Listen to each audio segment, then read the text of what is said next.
Un an après Fukushima, les perspectives de croissance des marchés du nucléaire ont été sensiblement revues à la baisse.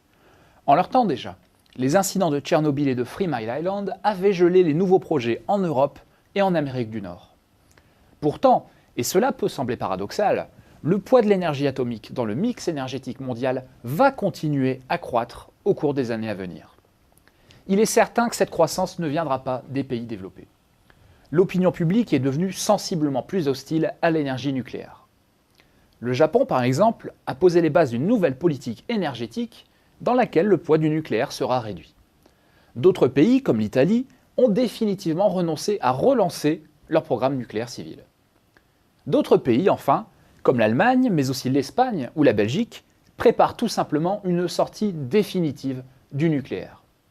Devenu un enjeu électoral fort dans ces pays, le nucléaire n'y a probablement plus d'avenir. Pour autant, l'essentiel des grandes puissances nucléaires ont renouvelé leur confiance sous condition à l'atome. Cela passera notamment par des normes de sécurité revues à la hausse. C'est le cas de 4 des 5 premiers producteurs d'énergie nucléaire dans le monde, à savoir les États-Unis, la France, la Russie et la Corée du Sud. Les raisons de ce soutien sont à la fois politiques, économiques et stratégiques. Politique d'abord, car le lobby nucléaire y est très puissant et toujours étroitement lié à l'appareil d'État. On pense à EDF et Areva en France, mais c'est aussi le cas de Rosatom en Russie, de KEPCO et d'Ozan en Corée du Sud, ou encore de General Electric aux États-Unis. Économique ensuite, parce que le nucléaire est un gros employeur, avec des débouchés vers l'export, et dont l'énergie reste perçue comme bon marché. Stratégique enfin, parce que le nucléaire s'inscrit toujours dans une volonté d'indépendance énergétique. Pour ces mêmes raisons, les grands pays émergents continuent d'investir massivement dans l'énergie nucléaire, Fukushima ou pas. Ainsi, 6 nouveaux réacteurs ont été mis en service en 2011. Surtout, plus de 60 nouveaux réacteurs sont en construction dans le monde. À elle seule, la Chine représente pratiquement la moitié de ce chiffre. Mais l'Inde et la Russie ont également des projets très importants. D'autres émergents, comme l'Égypte, la Turquie ou le Vietnam, prévoient également de rejoindre le cercle fermé des puissances nucléaires civiles dans un avenir proche.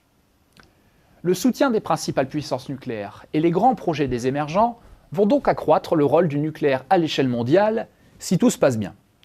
Les défis restent en effet nombreux pour le nucléaire.